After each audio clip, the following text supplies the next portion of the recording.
सबको well focus academy में स्वागत करती हूँ। आज हम प्रेमचंद जी के जीवन परिचय के बारे में चर्चा कर रहा है।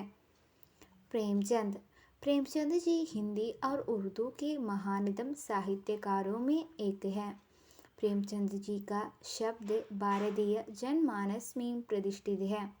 उनकी तूलिका तलवार से भी तेजी है, इसलिए इन्हें कलम के सिपाही कहते हैं। हिंदी साहित्य में सबसे अधिक पढ़े लिखे जाने वाले और लोकप्रिय साहित्यकार है प्रेमचंद। प्रेमचंद केवल एक लेखक का नाम नहीं है, वो एक विचार और साधना का नाम है, जिनके लिखा एक एक शब्द दिलों पर दस्तक देता है और कण कण में रोमांच भर देता है।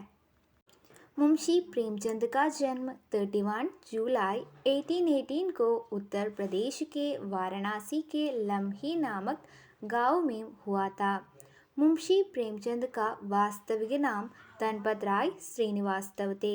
उनके पिता अजायब राय डाकघर में काम कर रहा था।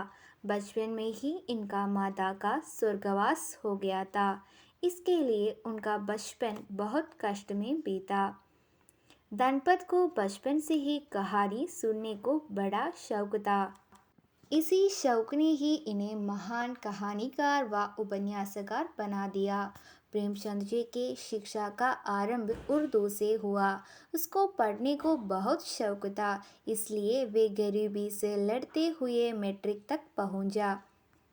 कठोर परिश्रम के चलते इंटर और बीए भी जल्दी ही पास कर लिया। स्नातक होने के बाद अल्पायु में ही प्रेमचंद का विवाह कर दिया गया, लेकिन मनोनुकूल पत्नी न होने के कारण बाल विधवा शिवरानी देवी से विवाह कर लिया। प्रेमचंद उर्दू और हिंदी के महानतम लेखकों में एक हैं। उन्हें हिंदी में मुंशी प्रेमचंद और उर्दू में नवाब राय नाम से जानी जाती है। उपन्यास सम्राट रूप से विख्यात है प्रेमचंद जी। प्रेमचंद ने हिंदी कहानी और उपन्यास की एक ऐसी परंपरा का विकास किया। उनका लेखन हिंदी साहित्य की एक ऐसी विरासत है जिनका बिना हिंदी के विकास का अध्ययन अधूरा होगा। वे एक संवेदनशील लेखक, सचेत नागरिक, कुशल वक्ता तथा सुधरी संपादक थे।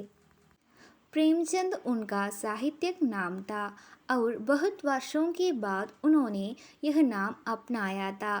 उनका वास्तविक नाम धनपत राय था। जब उन्होंने सरकारी सेवा करते हुए कहानी लिखना आरंभ किया, तब उन्होंने नवाब राय नाम अपनाया। बहुत से मित्र उन्हें जीवन पर्यंत नवाब के नाम से संबोधित करते रहे। जब सरकार ने उनका पहली कहानी संग्रह सोजे वतन को जब्त किया, तब नवाब राय छोड़ना पड़ा। बाद में उनका अधिकतर साहित्य प्रेमचंद के नाम से ही प्रकाशित हुआ। प्रेमचंद के साहित्य पर सर्वत्र शिव का शासन हम देख सकते हैं। प्रेमचंद का साहित्य सामाजिक जागरूकता के प्रति प्रतिबद्ध है। उनका साहित्य आम आदमी का साहित्य है। उपन्यास सम्राट के रूप में विख्यात है प्रेमचंद। उनका पहला उपन्यास सेवा सदन यह 1980 में प्रकाशित हुआ। प्रेमचंद के अन्य प्रमुख उपन्यासम हैं प्रतिज्ञा, प्रेमाश्रम, सेवा सदन, कर्मभूमि, रंगभूमि, कायाकल्प, गबन, गोदान, मंगलसूत्र। मंगलसूत्र उनका अधूरा एवं अंतिम उपन्यास है। उनका उपन्यासों में आदर्श, कर्तव्य, प्रेम, करुणा, समाज सुधार, देशभक्ति, सत्याग्रह, अहिंसा, स्त्रीव्यता, मध्यवर्गीय जीवन, कृषकों की जीवन की समस्याएं, जनता का संघर्ष आदि अनेक संदर्भों का चित्रण हुआ है। उनका रचनाओं में गोदान को महत्वपूर्ण स्थान है। गोदान प्रेमचंद का ही नहीं, हिंदी साहित्य के अमूल्य निधि मानी जाती है। यह इसलिए इतना महत्वपूर्ण है कि गोदान आज भी प्रासंगिक है, अर्थात गोदान की समस्या आज भी हो रहा है। किसानों मरती जा रही है। इस उपन्यास से आधुनिकता का शुरुआत मानी जाती है।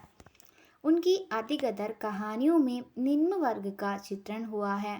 डॉक्टर कमल किशोर गायकना के अनुसार उन्होंने 300 से ज़्यादा कहानियाँ लिखी हैं। उनकी कहानियाँ मानसरोवर शीर्षक से 8 भागों में प्रकाशित हुई। प्रेमचंद जी की प्रमुख कहानियाँ हैं पंच परमेश्वर, दूध का दाम, ईदगाह, टागोर का कुआं, मंद्र, नशा, स्त्री और पुरुष, शतरंज के खिलाड़ी, ईदगाह, पूस की रात आदि। नाटक तथा निबंध के क्षेत्र में भी प्रेमचंद को महत्वपूर्ण स्थान निभाया था। प्रेमचंद बहुमुखी प्रतिभा संपन्न साहित्यकार थे। प्रेमचंद जी की रचनाओं में तत्कालीन इतिहास बोलते हैं। उन्होंने अपनी रचनाओं में जनसाधारण की समस्याओं का चित्रण किया था। उनकी कृतियों भारत के सर्वाधिक विशाल और विस्तृत वर्ग की कृतियाँ हैं। उन्होंने उपन्यास, कहानी, नाटक, समीक्षा, लेख, संपादकीय संस्मरण आदि अनेक विधाओं में साहित्यिक सृष्टि की। उनको उपन्यास सम्राट की पदवी मिल गई थी। उन्होंने कुल 15 उपन्यास, 300 से अधिक कहानियाँ, 3 नाटक, 10 अनुवाद, 7 पुस्तकें, बाल पुस्तकें तथा हजारों पृष्ठ लेखन की लेख, संपादकीय भाषण, भूमिका, पत्र आदि की रचना की। इस प्रकार प्रेमचंद जी हिंदी साहित्य को समृद्ध किया। धन्यवाद।